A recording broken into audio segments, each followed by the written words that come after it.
Hello guys, how are you doing. जैसा कि हमने लास्ट एपिसोड में देखा था कि आंडूमारी ने अपने भाई को बहुत ही बुरे तरीके से खंजर से अटैक करके मार दिया था। इसी के साथ इस एपिसोड की स्टार्ट होती है, जहां पर हमें देखने के लिए मिलता है कि अपने भाई द्वारा अटैक होने पर उसे काफ़ी बुरा लग रहा था और वो चिल्ला रहा होता है और कह रहा था कि भाई तुम मेरे साथ ऐसा कैसे कर सकते हो। लेकिन तभी वो नोटिस करता है कि आंडूमारी तो यहाँ पे कुछ अजीब सा ही बिहेव कर रहा है, साथ ही उसके फोरहेड के ऊपर एक फ्लावर भी है, जिससे कि वो समझ जाता है कि उसका भाई तो बिल्कुल भी नहीं हो सकता। तभी हम देखते हैं कि चेरी चैन आग आ जाती है और कह रही थी कि बहुत ही बढ़िया। और हम देखते हैं कि यहाँ पे जैसे ही वो बंदा अपने भाई की उस छवि को मारता है, तभी यहाँ पे हमें देखने के लिए मिलता है कि कोई और नहीं बल्कि चेरी चैन का पेट ही था, जो कि भागते भागते अब चेरी चैन के पास में भी आ जाता है। हम देखते हैं कि यहाँ पे वो बंदा तुरंत ही अपने पीठ से उस खंजर को निकाल के फेंक देता है, फिर कह रहा था कि तुम्हारी हिम्मत भी कैसे हुई मेरे साथ में ऐसा करने की, मैं तुम्हें इसके लिए छोड़ूंगा भी नहीं। तभी गार्ड यहाँ पर आगे आ जाता और कह रहा था कि अच्छा तो हम तुम्हें पहले ही ख़त्म कर देंगे, तुम्हारे कुछ करने से पहले ही। और हानियो भी आगे आ गया था और कह रहा होता है कि बिल्कुल अब तुम तैयारी कर लो अपनी बॉडी के इन सारे कट हुए पीसीस को कलेक्ट करने के लिए। जिसके बाद हम देखते हैं कि यहाँ पे गार्ड भी कह रहा होता है कि इसकी वीकनेस के ऊपर हमें मिलकर अटैक करना होगा। काफ़ी तेज़ी के साथ वो भागता हुआ जा रहा था अटैक करने के लिए, लेकिन इतनी ही देर में वो बंदा तुरंत ही अपनी स्नेक डीमन सीक्रेट टेक्निक का इस्तेमाल करता है, उसे तुरंत ही फॉर्म कर लेता है और यहाँ पे अटैक करने लग गया था इन दोनों के ही ऊपर। हानियो एंड गार्ड दोनों ही बचते हुए साइड बाय साइड जा रहे होते हैं और दोनों ही एक दूसरे की तरफ देखते हुए काफ़ी स्ट्रेटेजिकली आगे बढ़ रहे होते हैं। हम देखते हैं कि गार्ड भी अपने सामने आने वाले सारे अटैक्स को ख़त्म करता हुआ जा रहा होता है और वो उस पिलर के पास से गुजरते हुए ऑलमोस्ट उस बंदे के ऊपर अटैक करने वाला था, लेकिन वो बस थोड़े से ही बच जाता है। जिसके बाद हम देखते हैं कि यहाँ पे गार्ड काफ़ी अग्रेसिवली उसके ऊपर अटैक भी कर रहा था, लेकिन वो यहाँ पर काफ़ी आसानी से गार्ड को पीछे हटाने में कामयाब हो जाता है, बल्कि लगातार अपनी स्नेक डीवन की पावर का इस्तेमाल करते हुए अटैक कर रहा होता है। हालांकि हम देखते हैं कि जैसे वो गार्ड के ऊपर अटैक कर रहा था, हानियो तुरंत ही अपनी शील्ड लेके आ जाता है और अपनी शील्ड के थ्रू ही प्रोटेक्ट करता है गार्ड को, लेकिन इसके बाद वो तुरंत ही अपनी स्पीयर को भी थ्रो कर देता है। अटैक भी चेरी चैन के पेट की तरफ से ही आया था, लेकिन वो इससे भी बचने में कामयाब हो जाता और उसके बाद काफ़ी गुस्से से अटैक इन लोगों के ऊपर कर रहा था। हानियो एंड गार्ड दोनों ही काफ़ी स्पीड के साथ में आगे बढ़ते हुए उसके ऊपर अटैक भी कर रहे होते हैं और उसे नीचे की तरफ को गिरा भी देते हैं, लेकिन इस बात से वो कह रहा होता है कि तुम लोग मेरा कुछ भी नहीं बिगाड़ सकते हो, समझे। लेकिन हम देखते हैं कि यहाँ पे हानियो एंड गार्ड लगातार अपनी स्ट्रेंथ एंड माइंड का इस्तेमाल करते हुए इसके ऊपर अटैक पे अटैक करे जा रहे थे, लेकिन तभी वो गुस्सा हो जाता है और कह रहा था कि आखिर कैसे मैं तुमसे सप्रेस हो सकता हूँ, ये हो ही नहीं सकता। और ये कहते साथ ही यहाँ पे एक बार फिर से अटैक करने आ गया था और कह रहा होता है कि मैं डेविल का सन हूँ और तुम मेरा कुछ भी नहीं बिगाड़ सकते। जब भी हम देखते हैं कि यहाँ पर इतनी तेज़ी के साथ हानियो आगे बढ़ता और उसके ऊपर एक और काफ़ी स्ट्रॉन्ग अटैक कर डालता है, जिससे कि यहाँ पे वो बंदा उसे रोकने में नाकामयाब हो रहा था। हालांकि हम देखते हैं कि यहाँ पे काफ़ी स्ट्रॉन्ग अटैक भी उसके ऊपर पेट द्वारा किया जाता है, लेकिन इतनी ही देर में जैसे ही चेरी चैन इन दोनों को गाइड करती है आगे बढ़ने के लिए, तो वो काफ़ी तेज़ी से आगे बढ़ रहे थे, लेकिन तब भी वो यही कह रहा होता है कि तुम जैसे लो लेवल की ह्यूमन से मैं कभी भी हार नहीं मानूंगा और ना ही तुम लोग मेरी परफॉर्मेंस को अफेक्ट कर सकते हो। ये कहते साथ ही वो एक बार फिर से काफ़ी स्ट्रॉन्ग बॉल को फेंक के मारता है इन दोनों की तरफ को।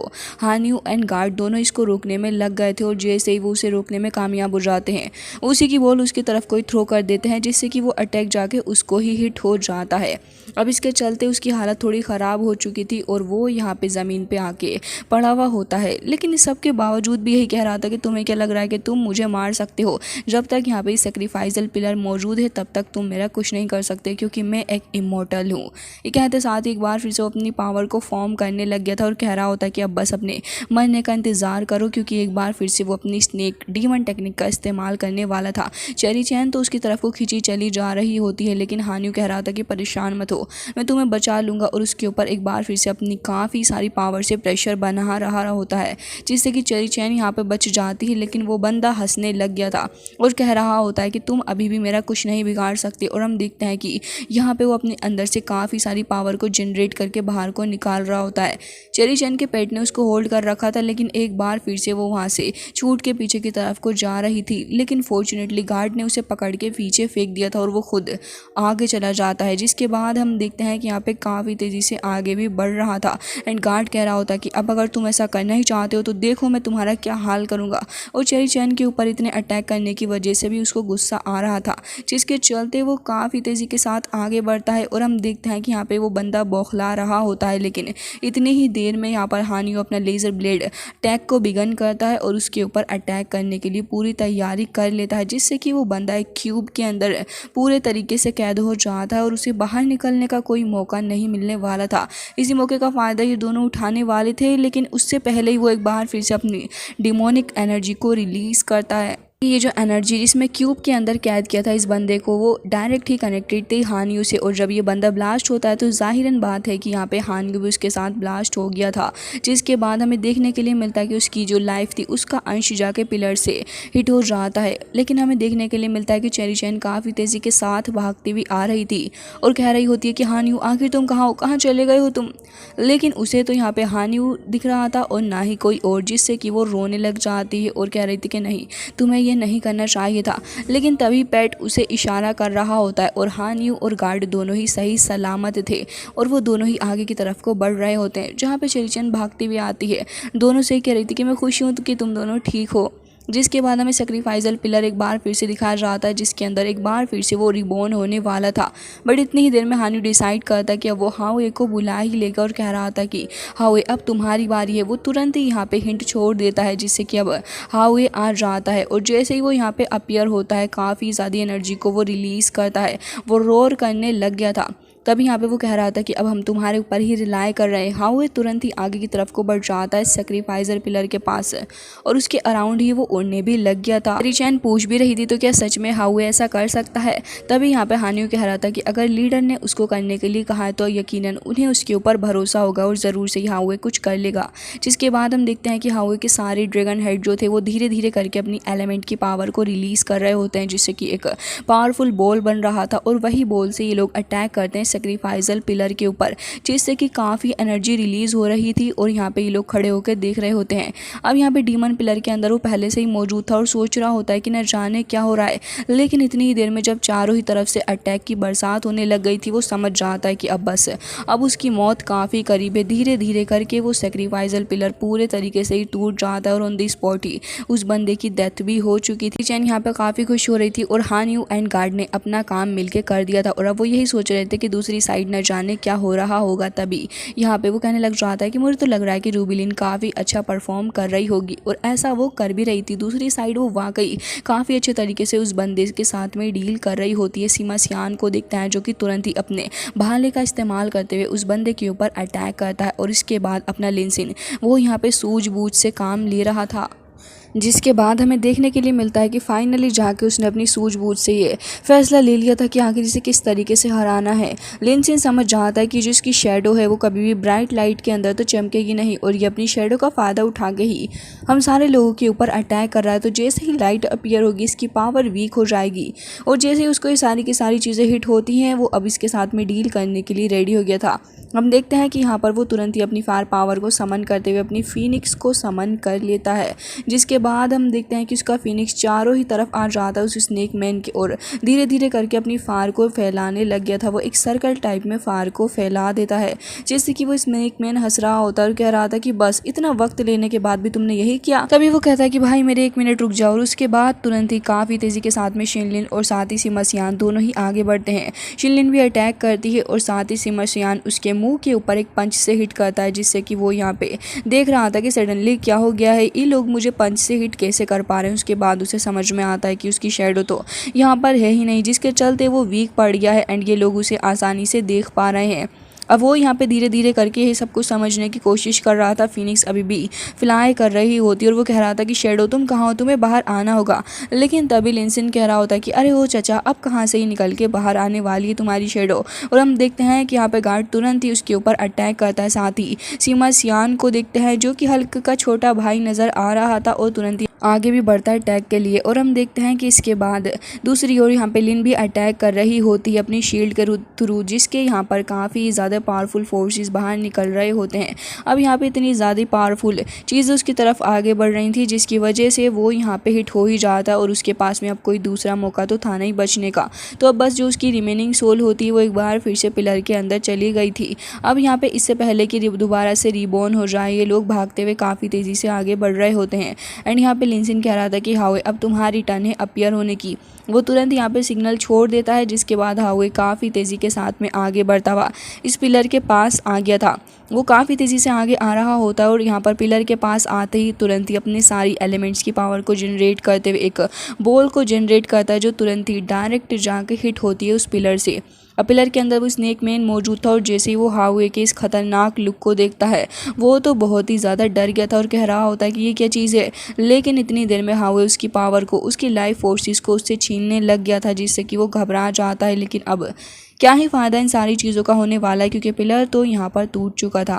फॉर्चुनेटली वो स्नेक मैन भी उस जगह पर मारा जाता है, जिसके बाद हम देखते हैं कि हावे अब अपने नेक्स्ट टारगेट की तरफ को आगे बढ़ने लग जाता है। वो सारी की सारी जो एनर्जी थी उस पिलर से बाहर निकल रही थी, वो धीरे धीरे करके उसे पूरे तरीके से अपनी बॉडी के अंदर एब्जॉर्व करता है। और जैसे वो उसे एब्जॉर्व कर लेता है, तभी उसकी बॉडी के अंदर से काफ़ी सारी एनर्जी बाहर की तरफ को भी जा रही थी। अब यहाँ पर इतनी सारी एनर्जी फ्लक्चुएट हो रही होती है, तो ये सारे के सारे लोग अब स्टोन के पीछे ही जाके बैठ चुके होते हैं।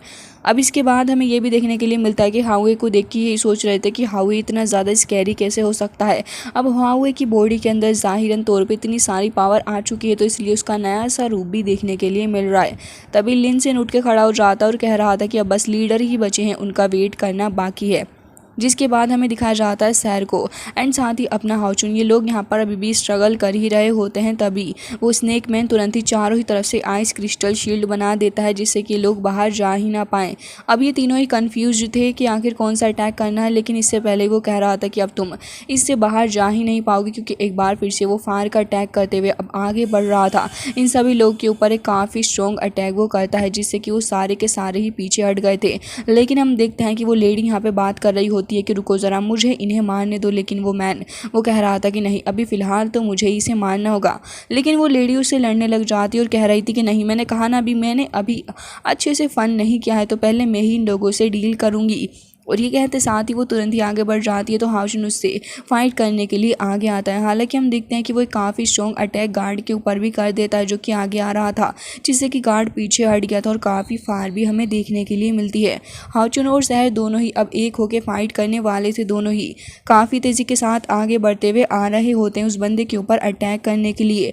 लेकिन तभी वो लेडी कहने लग जाती है कि तुम अब बस करो, क्योंकि ये दोनों ही मेरे टारगेट हैं। और ये कहते साथ ही वो आगे बढ़ रही थी। हालांकि यहाँ पर वो मैन कह रहा होता है कि बिल्कुल भी नहीं, इन लोगों से तो अब मैं ही फाइट करूंगा। तुम्हें किसने अधिकार दिया है कि यहाँ पर इन लोगों को मारो, क्योंकि इन्हें मारने का अधिकार बस मेरा है। अब गाइस, इन लोगों की फाइट से आपको अंदाज़ा हो ही गया होगा कि आखिर क्या चल रहा है इन लोगों के बीच में। अब ये लोग फाइट तो कर रहे हैं, लेकिन यहाँ पे इनमें आपस में ही फाइट स्टार्ट हो गई है, जहाँ पे ये दोनों को ही हाउचुन और सहर को मारना है। लेकिन दोनों ही एक दूसरे के ऊपर हार मानने को तैयार ही नहीं है, दोनों ही फाइट करना चाहते हैं, जिससे कि यहाँ पे हाउचुन और सहर को काफ़ी ज़्यादा फ़ायदा इस चीज़ का मिलने वाला था, क्योंकि ये दोनों तो बस अब ऐसे ही फाइट करते रहेंगे। लेकिन असल फ़ायदा हाउचुन और सहर को होगा इस चीज़ का। जिसके बाद हम देखते हैं कि यहाँ पर हाउचुन कह रहा होता है कि आखिर ये करने की क्या कोशिश कर रहा है। इसके मूव फ्रीक्वेंटली चेंज हो रहे हैं, जिससे कि हमें भी पता नहीं चल पा रहा, हमें एक्स्ट्रा केयरफुल रहना होगा। तभी वो लेडी उस स्नेक मैन से कहती है कि मैंने कहा ना तुमसे कि तुम इस सब चीज़ों के बीच में इंटरफेयर मत करो, इन दोनों को ही अब मुझे मारने दो, क्योंकि ये मेरे टारगेट हैं। लेकिन वो मैन कह रहा होता है कि तुम मेरे काम के बीच में इंटरफेयर कर रही हो, तुम ही मेरी बॉडी के अंदर आई हो। जिसके बाद वो लेडी कहने लग जाती है कि मुझे अपनी बॉडी का इस्तेमाल करने दो और फालतू की नॉनसेंस बातें मत करना। ये कहते साथ ही स्पीयर घुमा के लोग अटैक करने के लिए आगे बढ़ रहे होते हैं। लेकिन आपस में ही इतनी ज़्यादा लड़ाई हो रही है कि कुछ समझ ही नहीं आ रहा कि कौन आगे बढ़ेगा अटैक करने के लिए। जिसके बाद अब सहर कह रही थी कि मुझे तो बिल्कुल भी नहीं लग रहा कि अब हमें कुछ करने की ज़रूरत है। तभी हाउचुन कह रहा था कि हाँ, तुमने बिल्कुल सही कहा। वो अपनी सोर्ड लेके आगे बढ़ रहा होता है। तभी वो लेडी भी कह रही थी कि अब बस तुम इंटरफेयर मत करना, और ये कहते साथ ही तुरंत ही अटैक कर देती है। हालांकि यहाँ पर हाउचुन को देखते हैं, जो कि तुरंत ही यहाँ पे उसके सारे के सारे अटैक को निगलेक्ट करते हुए उसके ऊपर ही अटैक कर देता है, जिसे वो अपने स्पीयर के थ्रू रोकने लग गई थी। और यहाँ पर वो दोनों अभी भी फाइट ही कर रहे होते हैं कि इसे तो हम ही मारेंगे, लेकिन यहाँ पर दोनों ही गिव अप नहीं करना चाह रहे थे। अब वो यहाँ पर वो स्नेक मैन जो था वो कह रहा होता है कि तुम यहाँ से चली जाओ, मैं इससे फ़ाइट करूँगा। लेकिन तभी वो कहने लग जाती है कि जाओगे तो मैं तो बिल्कुल भी नहीं जाने वाली हूँ, क्योंकि मैं तो यहाँ पर फाइट करके ही जाऊँगी। अब ये कहते साथ ही हमें देखने के लिए मिलता है कि सैर भी पीछे से अटैक कर देती है। एक तो वो खुद इतनी ज़्यादा कश्मकश में आ चुका था कि उसे खुद खुद ही नहीं समझ आ रहा होता कि आखिर क्या करना है। इसी मौके का फ़ायदा उठाते हुए शहर भी अटैक कर रही थी और साथ ही अपना हाउचुन भी अटैक कर रहा होता है, जहाँ पे एक तरफ से शहर अटैक कर रही थी और वो अपने स्पीयर के थ्रू शहर को रोकने की कोशिश कर रहा होता है। उसी तरफ ऑन दी स्पॉट यहाँ पर हाउचुन भी भागता हुआ जाता है और मौके का फ़ायदा उठाते हुए उसे तुरंत ही बीच से काट डालता है। और यहाँ पे इन लोगों की लड़ाई का फ़ायदा हाउचुन और शहर को बहुत ही अच्छे से हो गया था, जिससे कि उसका हाथ कट के गिर जाता है। अब यहाँ पे दोनों फिर से एक बार लड़ने लग गए थे और कह रहे होते हैं कि तुमने ये क्या कर दिया है। लेकिन यहाँ पे वो लेडी कह रही होती है कि मैं अभी भी यही बोल रही हूँ कि तुम्हारी बॉडी को मुझे यूज़ करने दो। लेकिन वो स्नेक मैन इस चीज़ के लिए राज़ी नहीं था और कह रहा होता है कि मैं कभी भी तुम्हें अपनी बॉडी नहीं दूंगा। देखो ज़रा वो लोग मेरा एडवांटेज उठा रहे हैं। हाउचुन कह रहा होता है कि एडवांटेज अभी उठाए कहाँ है बेटा। और ये कहते साथ ही तुरंत ही आगे बढ़ रहा था और हम देखते हैं कि वांग्यू स्लैश ड्रैगन नाम की टेक्निक का इस्तेमाल करते हुए एक काफ़ी स्ट्रॉन्ग अटैक हाउचुन करता है। सैर को देखते हैं जो कि अपने खंजर को लेती है और हम देखते हैं कि वो अपनी 6 पार्ट टोर सेकंड वर्ल्ड अर्थ नाम की टेक्निक का इस्तेमाल करते हुए यहाँ पे तुरंत ही एक काफ़ी ज़्यादा पावरफुल अटैक कर देती है इस स्नेक मैन के ऊपर, जिससे कि इस स्नेक मैन की चीख निकल के रह जाती है और ज़्यादा इंजर्ड हो चुका था, उससे खड़ा भी नहीं हुआ जा रहा होता और तुरंत ही वो गिर जाता है। तभी यहाँ पे गार्ड जो कि उसे तेज़ी से मारने के लिए आ रहा था वो कह रहा होता है कि अरे इसके साथ तो काफ़ी गलत हुआ। वो दोनों ही सोल्स जाके मर्ज हो जाती हैं उसी पिलर के अंदर, जिसके बाद हम देखते हैं कि अब हाउचुन कह रहा था कि अब तुम्हारी बारी है। हाउए तुरंत ही आ जाता है। हाउचुन कह रहा था कि तुमने वाकई काफ़ी हार्ड वर्क किया, बस अब ये लास्ट पिलर बाकी है। तो हाउए काफ़ी तेज़ी से आगे बढ़ता है अपने एलिमेंट की पावर का इस्तेमाल करते हुए और हम देखते हैं कि धीरे धीरे करके उस पिलर को वो तोड़ ही देता है, जिसके बाद यहाँ पे स्नेक मैन और भी ज़्यादा डर गया था। लेकिन हाउए अपनी पावर का इस्तेमाल करते हुए उसे ख़त्म कर डालता है, साथ ही उसकी पावर को अपने अंदर एब्जॉर्व कर लेता है। और अब सारे ही लोग बहुत ही ज़्यादा रिलैक्स्ड हो चुके थे इस चीज़ से, क्योंकि सारे ही जो पिलर थे वो ख़त्म हो चुके थे। हालांकि इसी के साथ ये एपिसोड भी ख़त्म हो जाता है। आई होप कि आपको ये पसंद आया होगा।